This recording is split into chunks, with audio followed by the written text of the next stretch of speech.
where did you start from? Two things. How did you decide to become an entrepreneur? What was your background? And two, how did you decide to go into Naukri, and how did you make the first steps towards Naukri? I've heard the story, but I love hearing it every time. It's so fantastic. Okay, so maybe I should start by, maybe I'll weave in some facts that you may not be aware of, because I quit my job in 1990, and we started Naukri in 97. So for 7 years, I drifted and did, 50 small things. And I haven't spoken about that journey too much anywhere. But really, that was the bootstrapping phase. But, I'm born and brought up in Delhi. Family, refugee family. Father was in the government, doctor. Mom, homemaker. So grew up in Delhi in government colonies, right? So standard middle class upbringing. Nobody in the family was in business ever. We were brought up to, study hard, get into good colleges, then get a good postgrad, and then somehow make your way in a career either in government or as a doctor or as, in the private sector, right? And that was the conditioning. And somehow, I got it into my head very early, maybe when I was 12 or 13 years old, that at some point in time, I would like to be an entrepreneur. Of course, in those days, I did not know of the word entrepreneur. When I was 12 or 13 years old, since my mid-70s, the word entrepreneur was not in use in India very much. It was, I'll do a business, right? So I'll do business. Business. They said when I was 12 or 13 years old. Look, when I was... At 12 or 13 years old. I mean, look, I'll tell you. You see, everybody daydreams, right? We are all daydreamers, okay? And I was a daydreamer. And I remember when I was 10 or 11 years old, I was allowed to go and see movies in the cinema hall, maybe once in 3 months, once in 4 months. There was no television in the house, in any case. Movies were considered not so good influences. And, your job is to study or to play games and mostly study, right? So I was allowed to, and we were living in Chanakyapuri, in the government flats, and the Chanakya Cinema Hall had just come up. Yes. So I remember going with a couple of friends to watch the movie, Rajesh Khanna movie, Hathi Mere Sathi. Very good, right? Okay, and I came back absolutely enamored, right, and starry-eyed. And, and for the next 6 months, मैं बड़ा होकर Rajesh Khanna बनूंगा. ठीक है? Very good. Then I saw Sunil Gavaskar play cricket on TV. There was, for the first time, I think the West Indies were visiting India in 74, 75, and there were live telecast of matches. Live telecast of matches had just come in. And there were only 2 television sets in the whole colony. So the whole neighborhood packed into a friend's place, and 25 of us would watch on black and white TV, the Indian team playing West Indies. And I saw Sunil Gavaskar. And he already obviously got, was a world-class batsman, had a great reputation. I said, I will grow up and be a cricketer, right? So there were various sort of ambitions, and it took me 6 months to realize that these ambitions were probably not feasible. I could not become a film star, and I certainly could not become a cricketer because, A, I wasn't good enough, and B, sports is not a career. Career is right. Like, okay, in those days. Right. So somehow I got into my head around when I was 12 or 13 years old, 1975 or 76, that I should start a business, right? And I think the motivating factor may have been, I think there was a magazine cover on which I saw JRD Tata's photo, right? And there was a cover story of some magazine. I said, this is a good thing, right? I should start a business. Now, another fuzzy goal, but it's never totally infeasible to start a business, right? Yes. So this dream didn't leave me. So, it was a fuzzy goal. It'll keep coming back. But by the time I was in class 11 or 12 in school, I was reasonably clear that I would ideally like to be an entrepreneur some point in time in my life. So I remember I articulated it for the first time to a very close friend of mine. We were sitting next to each other in class 11 or class 12. Vikramjit Singh Kanwar. He was the class and one of the top few students there. So he asked me, what do you want to do in life? And I told him for the first time, I want to be an entrepreneur. And I asked him, what do you want to do? And he said, ideally, I want to go to AIMS and study medicine. Now, he achieved his goals very quickly because he got into AIMS immediately. It took me a few more years to sort of become an entrepreneur. And so this is a dream, which I've been chasing all along, that I will be an entrepreneur. I don't want to work in a job. So, there are kids who will do what their parents do. and their kids will do anything but that. So my father was a doctor in the government. Yes. And I said, A, I'll not be a doctor, and B, I won't join the government. Right. Okay. So by a process of elimination, I came down to private sector, I came down to business, and that's how the spark was there. Now, I got, after college, I joined Lintes, a multinational corporation, 3 years, advertising. I went to IMPunjab, then joined a company called HMM, which is now called GlaxoSmithKline, and I was in marketing, working on the brand Horlicks. And after 5 years of working in the corporate sector, I kind of decided it's not for me. So it reinforced that thing, and I quit my job, right? Now, when I quit, I had no big idea. I had, a couple of small ideas, but I wasn't looking to, this big company thing. I just want to be independent, do my own thing, create, right? And I was quite happy to act in a small business. And for 7 years, I chased a whole bunch of small ideas. I had no big idea. And, sometimes I'd get a salary, sometimes I would not. I'd get by. I would teach in business schools on weekends in and around Delhi to just earn 2,500 rupees a month. See, when I quit my job in HMM, my salary was 5,500 rupees a month. Right. Okay. Right. So I kind of figured that if I am able to make half that by teaching on weekends, it's not so bad. Yes. I'll survive. Yes. And so I had a CV. I had IMPunjab. I had 5 years of work ex in advertising and marketing, and I began to peddle my CV. So now that was the time management schools had just begun to sprout up all over India. Right. So there were enough management schools in around Delhi that were coming up, and they needed faculty. And here was an IMPunjab guy with 5 years experience in 2 MNCs in advertising and marketing, who was happy to teach as visiting faculty and earn 275 rupees an hour, which is roughly what they'd pay me. Right? And I said, look, if I can do 3 classes on weekends, I will make my $2,500 every month, and I'll be all right. Very good. So I would survive on that and potter around with entrepreneurship and not draw a salary from the company because the company couldn't afford to pay me. Because sometimes we have money, sometimes we won't have money. So I drifted for 7 years. But Sanjeev, let me ask in between, if I may. And I don't want to stop you because it's a fabulous story, and we've got to continue with it.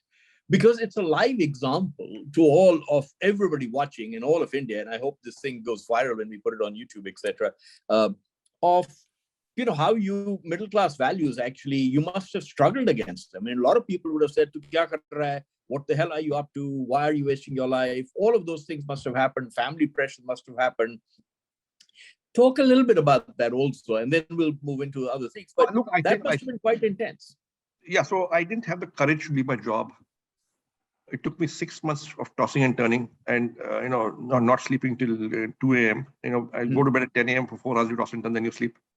It took me 6 months of agonizing before I could muster up the courage to quit my job, right? Right. Because my father's a doctor in the government. Look, my brother's a professor. My sister joined the government. My mom's a homemaker. There's no money in the house, right? There's no inheritance. There's no wealth, nothing.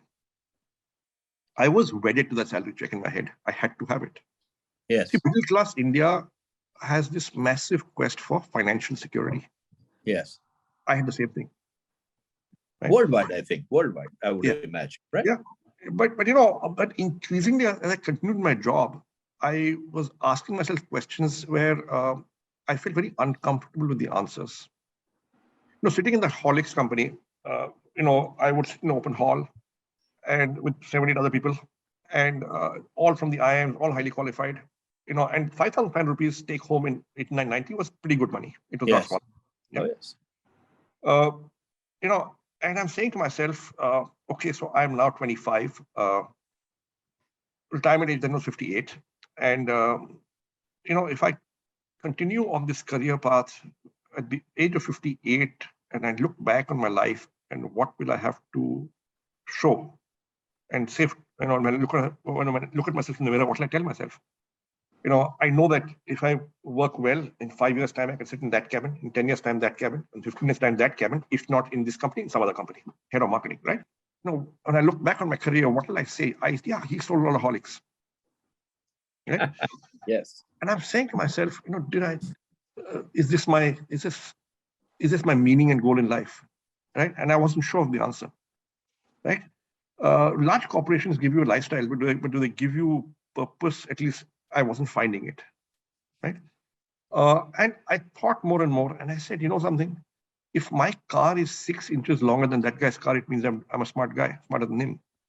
If I live in Vasant Vihar and not Munirka DDA flats, 1.5 kilometers away, that means I'm doing better than him. If my house has one more bedroom, I'm doing better than him. It's 400 square feet, right? And I'm saying, we have these benchmarks of success to which we chase 30 years, 25 years, 50 years of our careers. But are they really worthwhile things to chase? And I wasn't. It was a kind of existential crisis I was going through. And then, in my job was great. As far but in the 89, 90 before liberalization, there were very few MNCs in India. Those that were there were old-time MNCs by and large, and the hierarchies were fairly oppressive. Yes. So there wasn't empowerment enough. And I knew I was smarter than people gave me credit for, and I was not empowered enough. And if you have 3 minutes more, I can tell you a story which sort of convinced me I got to quit now. Tell me. Okay. Tell us, please. HMM was this company which was 88% of the company's turnover was Horlicks, and 104% of the company's profit was Horlicks. Right. There were other brands, Boost, Brill Cream, but this was a profitable brand, right? What it meant was that I was not the brand manager for Horlicks.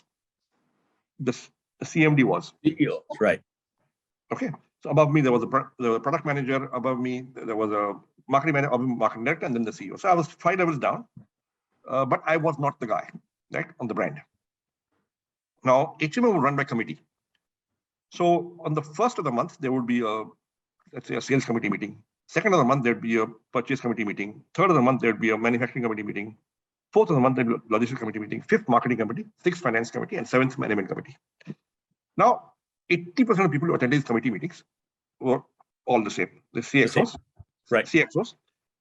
But the functional managers would come in for their specific meetings. I was too junior to even be called for the marketing committee meeting. My boss would go and his boss would go. Right? Now, Horlicks had a bottle. The bottle had a label, right? And the label had a brown body and a red border. So some smart guy in some marketing committee meeting said, something? India mein sone ki कीमत होती है. Gold has value. Why don't we put a 0.5 mm gold line between the red border and the blue body of the label? It'll create a value perception. Image badegi, sale badegi. So then somebody else said, it's a great idea, but it's too much of a risk. So why don't we do a test market of this new label in one market and see the response and then extend it nationally? Good idea. Let's do it in Madurai. Why Madurai? Because Tamil Nadu was the #1 market for Horlicks, but let's not risk Madras. It is the #1 city. Let's do a #2 city. Either Coimbatore or Madurai. Madurai was chosen. So Madurai. Okay. Now, typically a test market is done for 6 months. Now, all of this happened before I joined the company. Okay. So new labels were printed and they were put out in the Madurai market. So Madurai Horlicks bottle had this gold line. Now people forgot about this experiment. 1 year later, when I was in the company, the CMD asked, hey, what happened to that new label? So complete panic because people have forgotten about it. So my boss's boss came running out, hey, what happened to the new label? So I said, what new label? What do you mean, what new label? New label, Madurai test market, gold line. I said, no, I have no clue. What? You catch the evening flight to Madras tonight and you go to Madurai by the overnight bus. And you find out.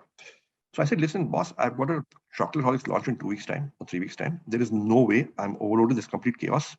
If you can run for 1 year without finding out, you can run for 3 months more without finding out. I said, no, you're going. So anyway, so I got a ticket, went home, packed my bags, and caught the 7 p.m. or 6 p.m. flight to Madras. It's called Madras then, right?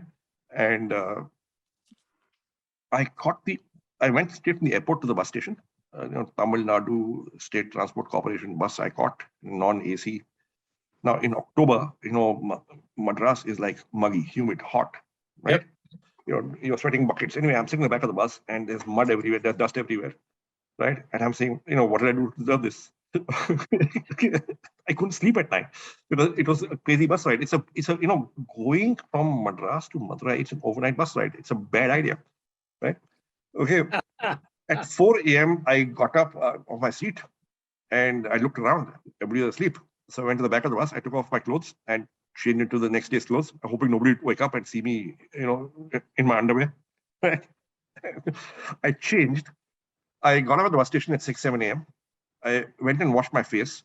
I could not shave. I could not brush my teeth, right? And I hadn't had time to book a hotel, nothing, right? And the local sales rep met me. And I said, we have to do this thing. So he took me from shop to shop. And I'm holding up the old label on a thing, which I carried with me, and the new label there. Customer feedback, sales, any change. And the guy's absolutely baffled that what's this idiot come from Delhi to ask us this thin gold line. Okay. And I don't know Tamil, right? If I speak in Hindi, they'll, in 1989 in Madurai, you'll probably get lynched, right?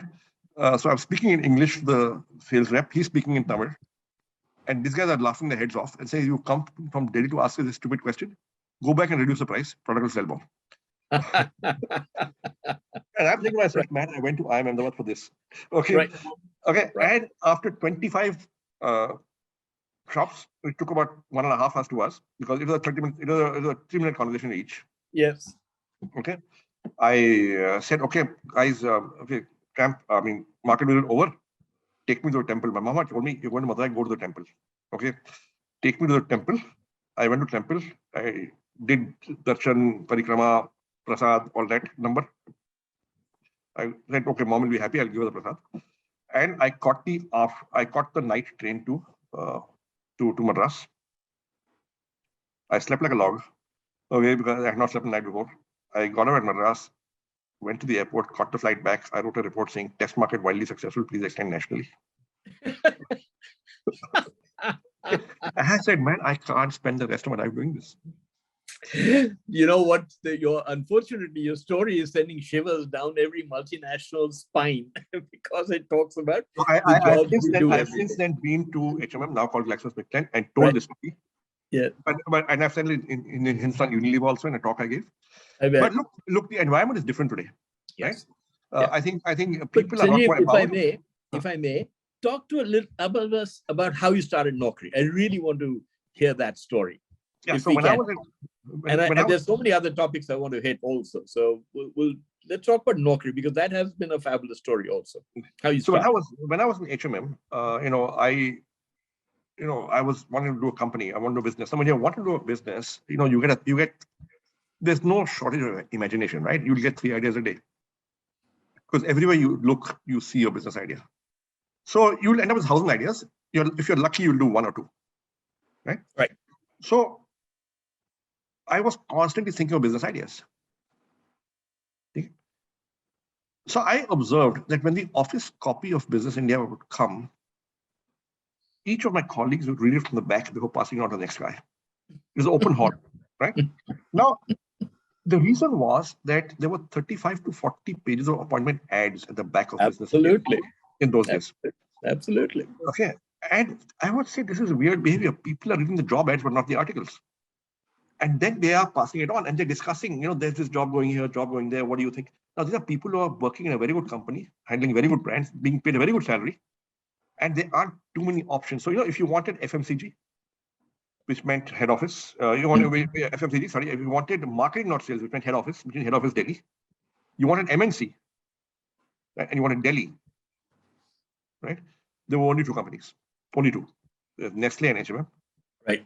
And observed behavior was they would not hire from each other. So you were already in the best job you could be in. And these guys are not going to apply. Yet they would look at jobs. And I concluded from that jobs are a high interest category of information. Even if you're not looking for a job, you look at a job. Right? Insightful, very. Okay, that's a customer insight number one, right? Or market insight number one. The other thing I noticed was that because there were 8 or 10 people working here, right, who are all from the IIMs, MNC, good brand, FMCG, marketing, all that, this was a good headhunting ground for headhunters to call up. And because open hall, I could hear the conversation, at least one side of it. And I realized that every week, 2 or 3 calls would come from headhunters to headhunt one or the other of my colleagues. At the end of which, the guy would feel very happy that he got a call and he would tell us all about it. Of course, he wouldn't apply, but you feel good, benchmarking away. Okay? I must be worth something. I got a call. Right. And I realized that none of these jobs are advertised, and every time it's a different headhunter with a different job in a different company and not advertised. Right. So what appears in print is the tip of the iceberg. There's a massive market below the surface, which doesn't appear in print ads. So with these 2 insights, I was wondering what to do with these insights. I said, there's something here. I can't figure out what. This is 1990. There was no internet. There was nothing. Right. I was going to ask. There was no internet, really. Right. So I had this insight. I didn't know what to do with it. In 96, I saw the net for the first time in India. It had just come into India. And I said, hey, let's do one thing. Let's set up a site. And I got 29 newspapers and magazines from around the country into my office, on a regular basis. And these people basically had appointment ads, the ones that had appointment ads, right? And and we would take the appointment ad, react in our own words, put them in a database and put on the net and say, let's see what happens, right? So 2 data entry operators, a data structure, a $25 a month server, shared server, right? And we're doing this stuff. And the moment we put it up, traffic began to come because I did a hot button. I did a hot button because people want to know about jobs. And I had that insight. It's a high interest category of information. Yes. And this carried on for 6 months, free jobs from papers, no money, but very low cost operation. Right? And then one day, I got a call. Now, in those days, Pramod, you may recall, there was an 8-year waiting list for a landline. Okay. So the only phone in the office was on my desk. Right. I would take all the calls. They say, commanding heights. I had to be in charge of commanding height. The phone is commanding height. Okay. And I got a call one evening, and I'm so and so. I run a small auto component company in Pune. I'm the CEO. In the past, you've taken my jobs from newspapers, and I've got response. I like the response, and I've got 6 jobs, and I haven't advertised them. If I send them to you, will you put them up? And mere muh se nikal gaya, yes sir, but it'll cost you some money. So I said, he said, what money? How much money? I was wondering what to say. I had to answer in 1.5 seconds, half a second. And mere muh se nikal gaya, 350 rupees per job. 350 rupees a job. Okay, he said, very well. I'm sending you a draft of 2,100 rupees along with the job by courier. Please put them up. And 350 rupees came from somewhere, that idea, right? It came. See, we had launched a service a few years earlier, a trademark search service, where we were selling a trademark search for 350 rupees. Right. So you said 350. I said 350. So much for pricing strategy. Correct. and 350 rupees remained the price of a single job listing in Naukri for about more than 10 years after that. My God. So much for pricing. So much for pricing strategy. A well-considered, crafted, thought-out pricing strategy. Right. Very good. So we had a revenue model. Right. So what I did then was I took out all the jobs we listed over the last 6 months on Naukri. We had the data. We took out the addresses and the designations and the company names, and we had a database, a mailing list. Mailing list of 3,000 people who'd advertised jobs in papers in the past. We send them all a letter. Right. Saying, this is InfoEdge. This is this is the internet. This is Naukri. We've taken the jobs in the past. You must have got responses. It's faster. It's cheaper.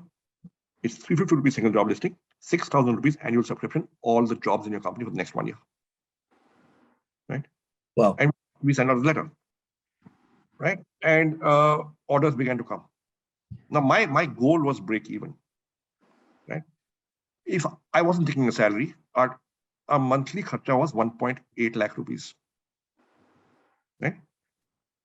I'd worked in advertising, and David Ogilvy had said that direct mail gets a 2% response. Right. Absolutely. Right? Now that is a legendary, that is a legend in the industry that is 2% आता है, 2%. Yes. I'd never tested it out. Yeah. So I said, okay, मान लो India में 1% आया. You know, David Ogilvy writing about America. क्या पता India में 1% आया. Right? हमारा खर्चा है 1,80,000 रुपए महीने का. I'm not taking a salary. ठीक है. तो अगर हमने 3,000 चिट्ठियां भेजी और 1% आए, तो 30 ऑर्डर आएंगे. Let's say I do a mail out every month. Right. तो हर महीने 30 ऑर्डर आएंगे. So 1,80,000 divided by 30 is 6,000 rupees. So if I price the annual 6,000 rupees, I break even. Right. And that's what happened. We would get 2 lakh rupees, 1.8, 2.1, and we were breaking even and running the company. And that's the way we ran until we raised venture capital. So we bootstrapped Nokia for 3 years and raised venture capital in April 2000. Did you know it would be successful at that time? Did you know what the internet could do? No. And did you know how big you might become one day? What were your ambitions? I had no ambitions. I mean, I had ambitions, but nothing compared to what happened today. Okay, my whole ballgame was that, listen, if I can get 1,000 companies, first of all, I'd never heard of venture capital. I didn't know what it meant. I'd heard the term investment banker. I didn't know what they do. Or they did, right? I had no clue. I was, for a IMA grad, I was totally clueless. I had been out of the corporate sector now for 7, 8 years. I was not in. Right. And my ambition was, if I can get 500 companies every month to pay 1,000 rupees for a job listing, that's 5 lakh rupees a month. I do that every month. I do that every month. That's 60 lakhs a year. Right. Right. Up until then, all my pottering around had resulted in a 12 lakh a year turnover maximum. So I said, if I achieve this in 3 years, company goes 5x. मैं तनख्वाह ले लूंगा. अगर 60 लाख की company हो गई, मेरे को तनख्वाह मिल जाएगी. I can take 5 lakh rupee a year salary. And so that was the limit of my ambition. Right? So as a consequence, what happened was, see, this whole .com thing happened in the US, Netscape went public. I didn't know about it. Right? So actually, Pramod, for the first 6-8 months after we launched Naukri, we did not ourselves have an internet connection because it was too expensive. I didn't have money. I was broke. Right? I used to go to a friend's house with 2 floppies of data to upload the site twice a week. And we ran it that way for 6 months without being able to. We got a site, but you can't access it ourselves because we don't have internet. I love it.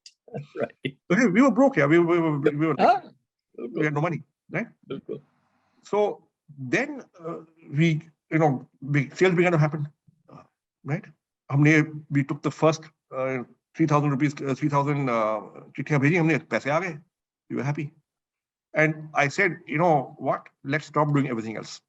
All my other stuff, teaching, training, some report writing, जिससे हम 1-1.5 लाख रुपए महीने कमाते थे. मैंने वो बंद कर दिया सब. I said, we are now internet company. Okay. And then we had internet connection, we had internet company, all those things began to happen. So जिस महीने 2,10,000 sale हो गई, तो that happened 2 months in a row. Then I'd buy a computer. So करते 8-10 computer भी हो गए. ठीक है. UPS खरीद लिया, लेकिन बैटरी के पैसे नहीं थे because battery was expensive. So we had 20 minute battery backup. And in those days, Pramod, power supply in Delhi was very bad. Yeah, voltage 160 थी, voltage was 160. Okay, and बिजली जाती गर्मियों में 3-4 घंटे. You're just sitting idle. Sweat equity had a real meaning that time. So that's how we started, Pramod. So what I'm saying is that, look, it's possible to do it in very little money even now, as long as you're early enough, you've got the right idea, you're solving an unsolved problem, and you will find your way. Yeah.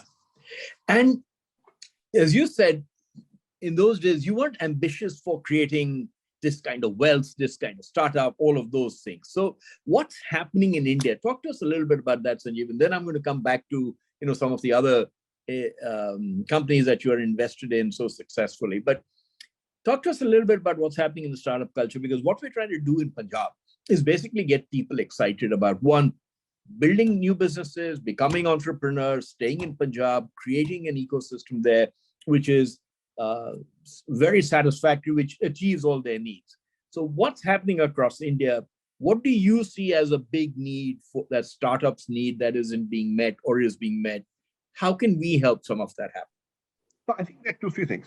So one is there all the news, and I think a lot of us are led by what we read in the papers, in TC on TV. Yes. The big heroes right now are the tech entrepreneurs. Yes. Now, I think tech entrepreneurship is great. I'm a tech entrepreneur myself. Okay. But I think there's a whole world beyond tech entrepreneurship, all sorts of entrepreneurship. Right. The second thing we read about is valuation. We don't read about turnover, profit, and operational growth. Right. And I have always maintained that the customer's money is better than the investor's money. Because if you get the customer's money and you get it repeatedly, yes, that's proof. It means that you're doing something the customer values. Yes. And if you're getting it at a price that's above your cost, chances are you have a viable business so long as you get enough customers. Right. And Pramod, if you recall, that's how we all used to do it before this whole venture capital invasion happened. Right. Right. But and those basics we should not lose sight of.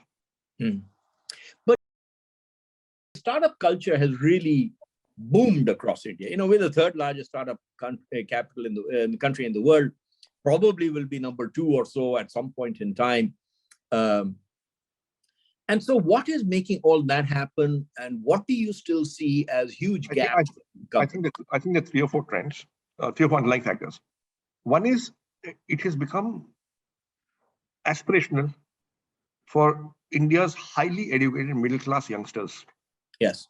To want to be entrepreneurs and not take up a great job in an MNC or a consulting company. I mean, there are enough of that happening, but there are enough who want to do this. So, if I go back to my IMA days, 87, 89, if you did a poll in my class and asked how many of you want to be entrepreneurs at some point in time in life, maybe 10 or 15 hands would go up. Out of 175, maybe, that's about 8-10%, 7-8%. If I ask that question today, and I often have asked that when I've gone for guest lectures, 35-40% of the hands go up. Yes. Yes. Right. And so our best talent is usually from the middle class, because it is middle class parents who flog their kids and tell them that, we have nothing to give you other than an education. It's up to you to make your own opportunities. Yes. So you better work hard. And middle class kids therefore work hard. They study better. They get into the best colleges, the IITs, the IIMs. If you poll what is the demographic background, parental occupation, income, very large percentage will be middle class. Yes, absolutely. And these guys were hitherto conditioned to take up great jobs. Now, many of them want to be entrepreneurs. So there's a new kind of entrepreneurs trying. Yes. In much larger numbers. Yes, there is. And that's a big change. Second is they have parental support. So people, you mentioned earlier, people thought I was cuckoo, leaving a multinational job after IIM Ahmedabad. Absolutely. To set up something in a servant quarter of a garage, which is where we started. Right, with a second-hand computer. Right. Right. But today parents are proud to say, my child is doing a startup. So more youngsters want to do it. More youngsters that's not want to do it. B, it has social acceptance with the family and the network of friends. Absolutely. C, there's risk capital available. There are angel investors, angel networks, seed funds, venture capital funds, friends and family. Right? Absolutely. The failure is not a bad word. So I remember when I quit my job, I knew that if I do my own company 2-3 years and want to come back because I failed, my career was over in corporate India. I would be condemned to a glass ceiling of middle management. Yes. I've seen it happen 3 or 4 other people earlier. Right? Oh, he failed. Now he retire as, maximum general manager at the end of 55, 58 years old. Right. There's no way you can make it top. You had to go to the Middle East or Africa if you wanted to quit your business and were still ambitious. You could not do it in India. Right. Today, entrepreneurial experience is valued. Wow, he's been an entrepreneur. He has a 360 review. He knows sales, marketing, and finance, and this, and management, and this, and that. Yes. He thinks on the street, takes initiative. He's a leader. Absolutely. So that is changed in corporate India as well. Yes. So what is it that breaks? What do you think? You invest in a lot of companies, you meet lots of entrepreneurs. What is it that you believe it takes to become a really successful entrepreneur? So what are some of the characteristics, personality traits? I'm teaching leadership at Ashoka actually nowadays. So I'm doing research on these topics as I talk to the students. But just live from you, what do you look for when you come across an entrepreneur? Perhaps looking for money, perhaps looking for advice. What do you look for in them? So the first thing, see, there are two aspects. One is, what is the idea they're pursuing? Yes. Second is, what are they made of? Who are they? Absolutely. Okay. Now, if the idea, we look at both, obviously, right? So the idea they are pursuing, I look for, if they've already launched it, I look for what we call, in our internal jargon, natural traction. Right. Is it getting usage and engagement and users and downloads if it's an app, right? Without having to spend on marketing? And is that increasing? I call that natural traction. Apne aap traffic aa rahi hai. The way we did Naukri, we had a customer insight. If you put up the jobs, traffic will come because people want to know about jobs. And that's what happened. So Zomato had natural traction. Yes. When we met them. Doing 1 lakh a month revenue didn't matter, but they had natural traction on usage. And we said this is solving an unsolved problem. Very good. Now, Policy Bazaar, we invested at idea stage. The product not been launched. Right. But we said, yeah, product's not launched, but this is a compelling hook. Basically, Yashi Daya came to me and said, I'm willing to bet you're paying 60% more for your car insurance than you need to. And I laughed at him. I said, don't be daft. Boss, I bought a standard car from a renowned car dealer. I bought the policy, sold me a public sector company and national insurance. Insurance, yes. Okay, so boss, public sector company, standard car, standard model, standard insurance, standard price, yeah. Now, what are you talking about? He said, take out your car insurance. So I used to carry my car insurance in my backpack. I took out my backpack and took it out, right? I said, okay, fine.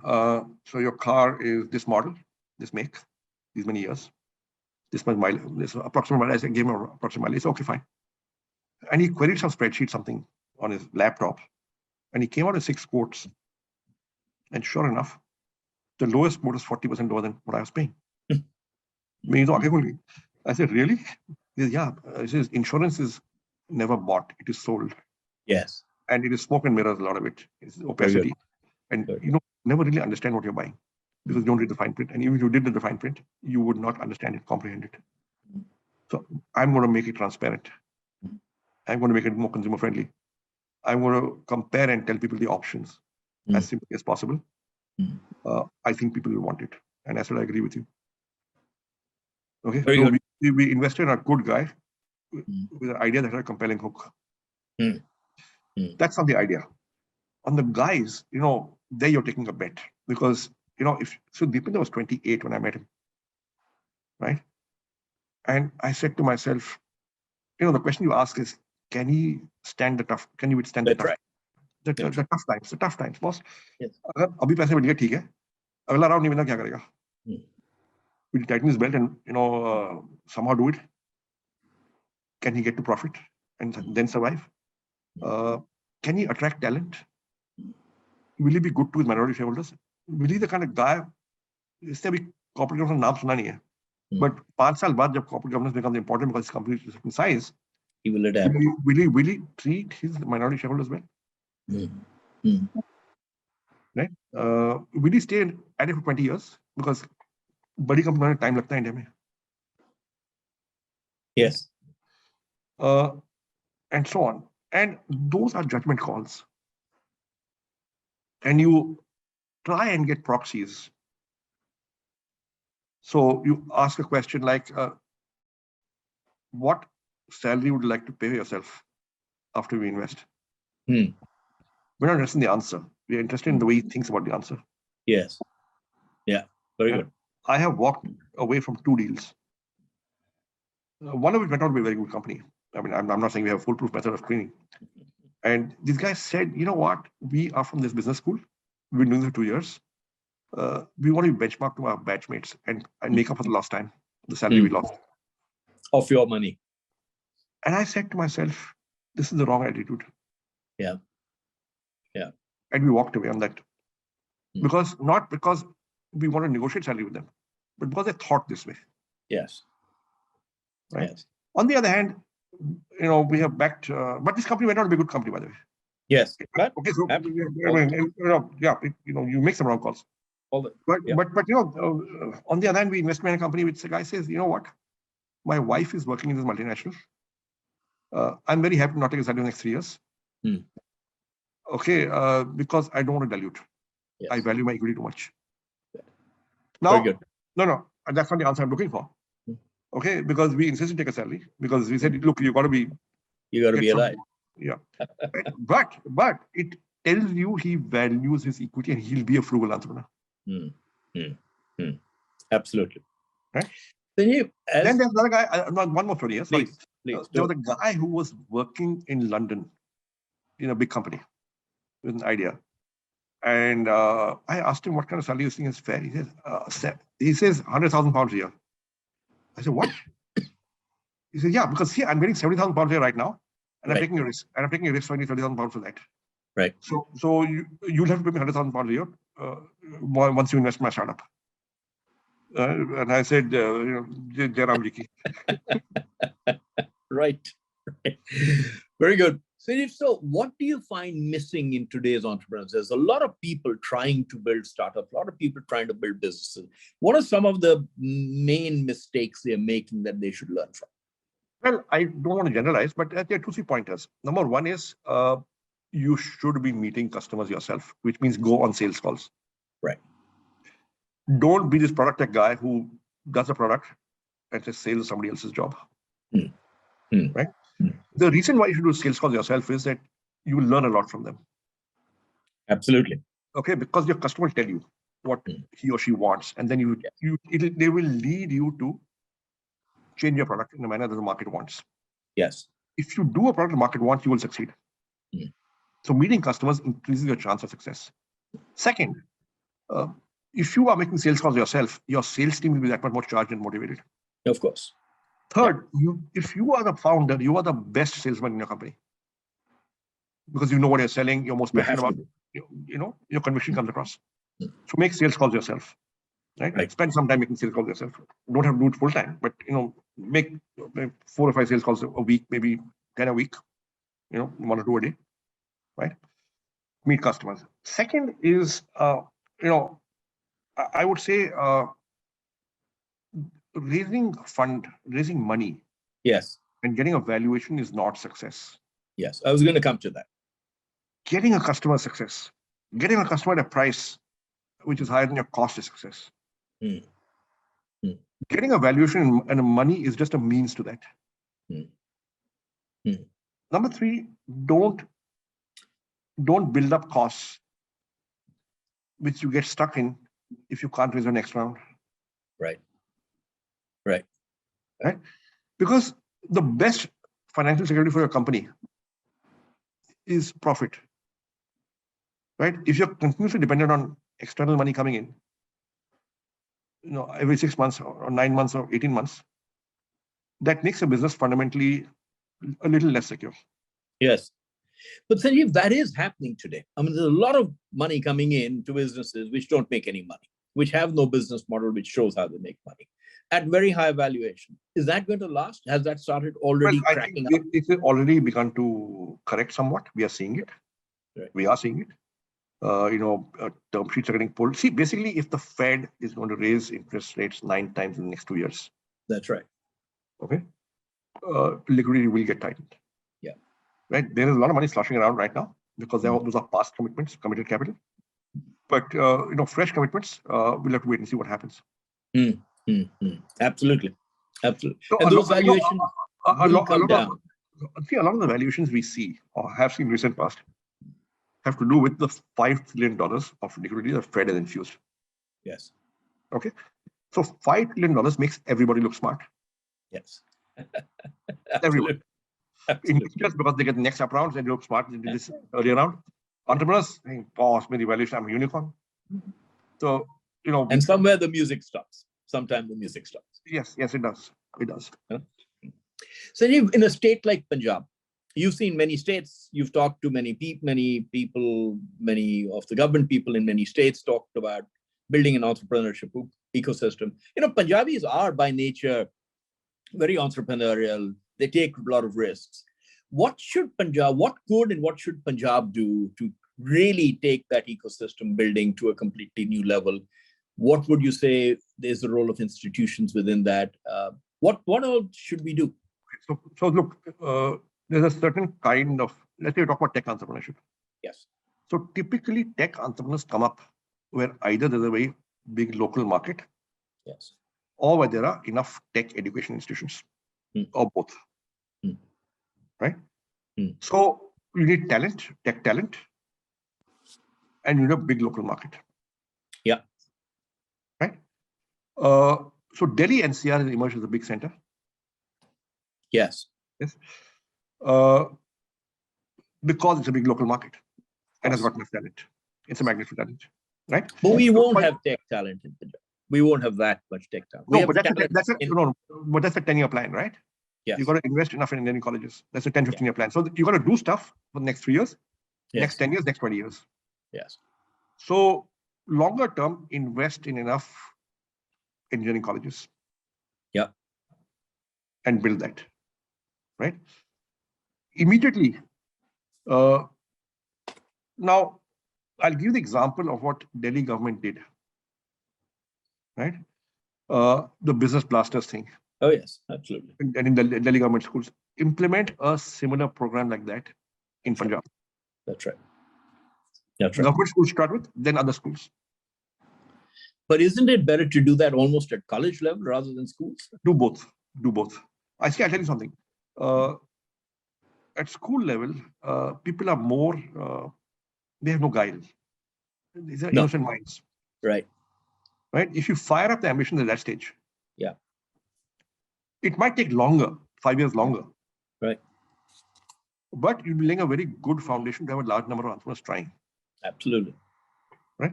Absolutely. Do it at college level also. And the other thing is you got to differentiate between Punjabis who grew up in Punjab, and therefore there's a very strong umbilical connect, even if they're not in Punjab anymore. Yes. And Punjabis who did not grow up in Punjab. Yes. There will be a slightly less strong umbilical connect there. Sure. As in any state. Absolutely. Yeah. Right? And leverage the diaspora. Yeah. Even if they don't want to come back, can they become angel investors? That's right. Can they become mentors? That's right. What is the role? Let me go with that. You see, we are in a unique situation in Punjab, Sanjeev, at Mohali, for instance, Ludhiana, Amritsar, all the towns that we're talking about, particularly Mohali, where all the universities are coming up. ISB is there, Plaksha, which we are setting up, is there. There's IITs around there. There's Thapar institutes around there. So there's a lot of stuff happening in that corridor, which is building up very nicely. But what is the role do you find of mentors across entrepreneurship in these states? How big a role does that play? Because to me, everybody grows up by looking around themselves, reading newspapers, looking at examples, and that's what creates excitement, and that's what creates the joy of doing something new and different. And one more point, beyond tech, Punjab has enormous strengths in many areas. Punjab, for a small state, as we know, or I'm a good Punjabi, so I claim this anyway, as a small state, is always fighting well above its weight level, right?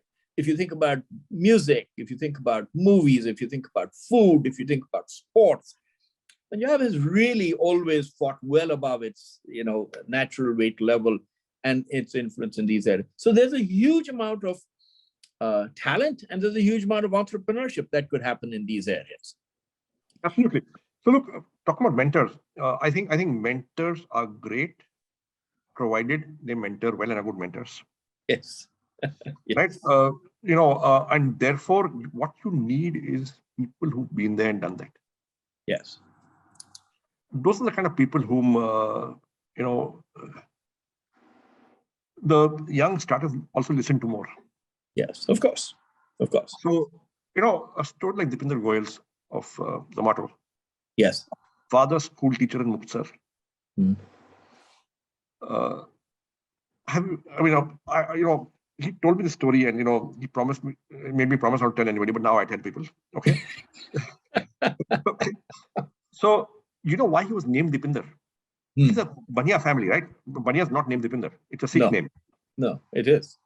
His mom coached him that if the terrorists or militants come, just tell them you're Dipinder and you're a Sikh. They'll let you go. My God. He was coached. He was born in 83, right? Height of militancy. Yes. Now he grew up in that environment. He was born there. Now for a school teacher's kid from Muktsar to reach where he has reached, that company now has $8-9 billion market cap. Absolutely. Right? Absolutely. It's a truly remarkable story, and it should inspire every kid from Punjab. Fantastic. You need to get mentors who've been there and done that, and who, people can relate to and say, "Agar ye kar sakta, main bhi kar sakta hu."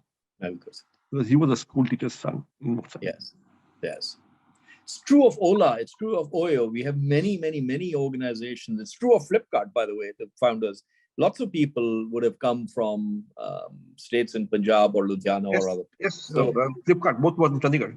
Right. It's fantastic. And yet, of course, they went away. So as we think, and I don't know if you can give me 10 minutes more, it's 2:00. Absolutely.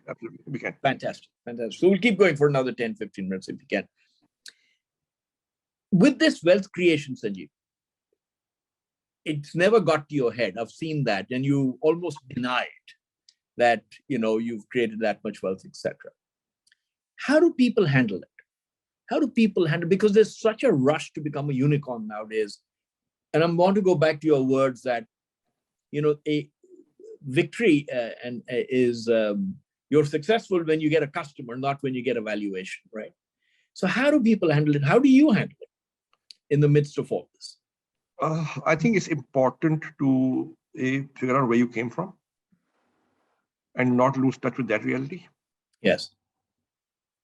And therefore be in touch with your old friends you grew up with, who may or may not have created that kind of wealth. Okay. Yes.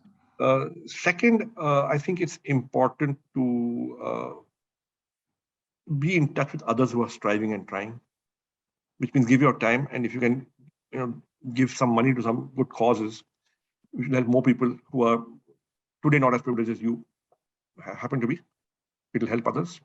Just like you've done at Ashoka as a co-founder. So these things, I think help a lot. I think it's important to surround yourself with people who, tell you that, listen, the world is giving you success, you're still the same guy. Right?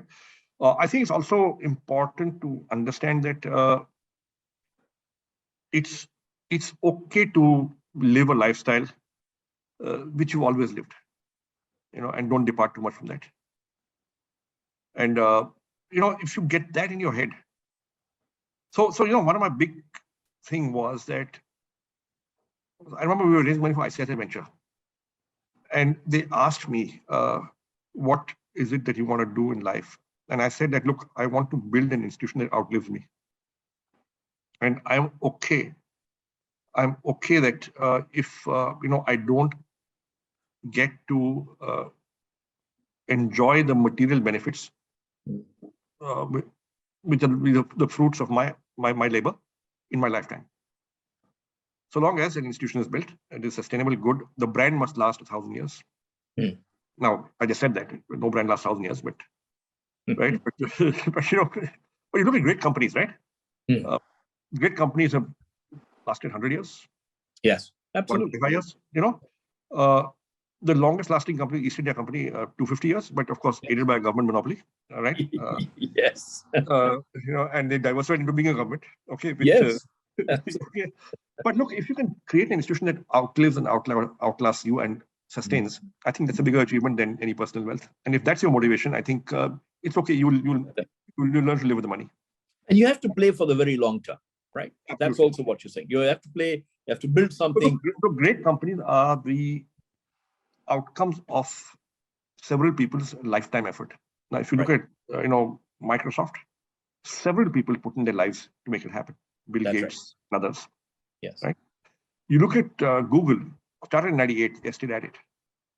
Absolutely. Look at Oracle. Look at Facebook, 2005. And so it's a great company, a great institution is the outcome of the effort of several people's lives. Yes. Entire lives. Yes. Yeah. Many startups ask, how do we raise money? We have a great idea, but we have absolutely no money. What do you tell? So look, so I was on a panel discussion once with Sanjeev Agarwal, formerly of Daksh and Helion. Yes. And he put it very nicely. When somebody asked the same question, he says the best time to raise money is when investors come to you rather than you go to investors. Absolutely. And therefore, how do you get into a position where investors come to you? Right. By starting small, cutting a coat according to your cloth, right? And getting some customers. So investors love to invest behind businesses that are getting customers. Yes. Right. Now, what it does mean is, look, there are some ideas that may require 200 crores to even get the first customer. Maybe that you don't want to start with that idea if you don't have access to that capital. Right. So let's take the business that, let's take Genpact, right? Let's take a call center or a BPO, KPO company where you're trying to service American clients, right? When you started out, let's say in early 2000s or late 90s, right? You had to put in a minimum investment. Yes. To demonstrate a capability that you can handle the business. Absolutely. And then you have to go out and get the business. There'll be money spent on business development. Now that business, you can't start with 5 lakh rupees or 10 lakh rupees. Right. But if you don't have access to that kind of capital, maybe that's an idea you do later. Yes.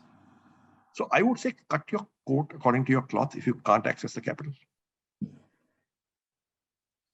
And go and find a way to prove that in the market and show people that we've got an idea. Right. Investor will come to you. Right. See, we have only ever raised money with inbound interest. Yes. Did that happen with Naukri in the early days? Yes, we got inbound interest. That's when we raised money. Right. Right. Then when the meltdown happened in the year 2000, and we were desperate to raise money, and we knocked on 20, 30 doors. Sorry. Okay. This is the only money we got, and we got to do it in this, right? Okay. So the best time to raise money is when there's inbound. So Deepinder Goyal raised money when I called him up. He didn't call me. Yep. Yeah. Very good. Excellent. I'm a financier, not a banker, but I've been in the financial service industry. We are very good at, we are best at providing loans at the time when the people need it the least. And we provide it to people who need it the least. We're very good at that. Absolutely. That is the investor mindset. Yeah, because otherwise it's too high risk, right? We don't want to go there, right? So therefore get your company a position where investors will come to you. They'll come to you if you have customers.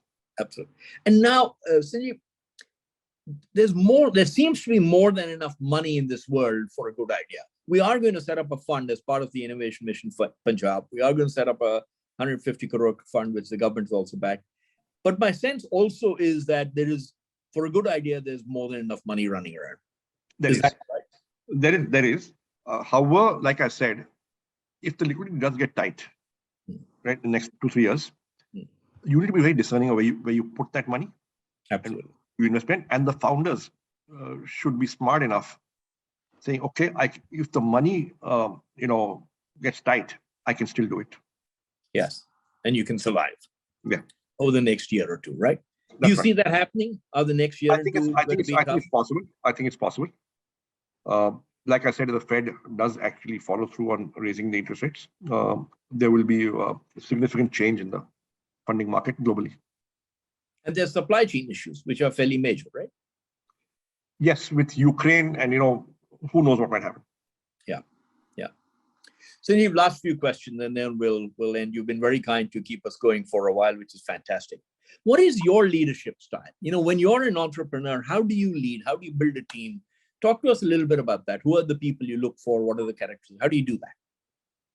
So look, for the longest time, so it's like this.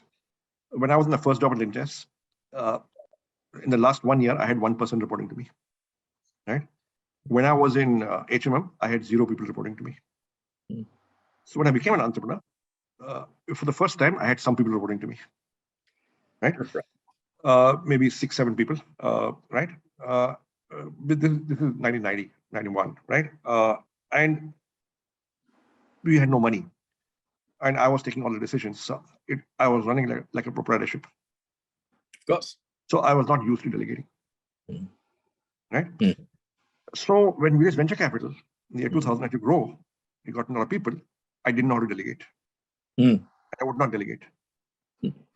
Okay, now if you hire good people and you don't delegate, they will either leave, or they will or if you're open enough, they'll tell you, listen, get out of my way. Right. Now, fortunately, I was open enough, so they told me get out of my way, and I would push back, and there would be a tussle, but eventually I get out of the way because I also value people. And I learned that in my first job in Lintes in advertising. That listen, people are the most important asset of any company, especially in the services space. Yes, absolutely.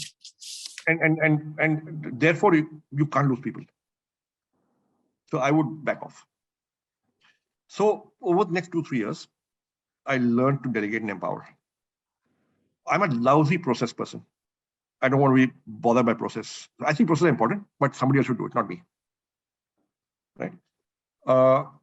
So I kind of let others set up the processes and follow them. I'm not this process guy.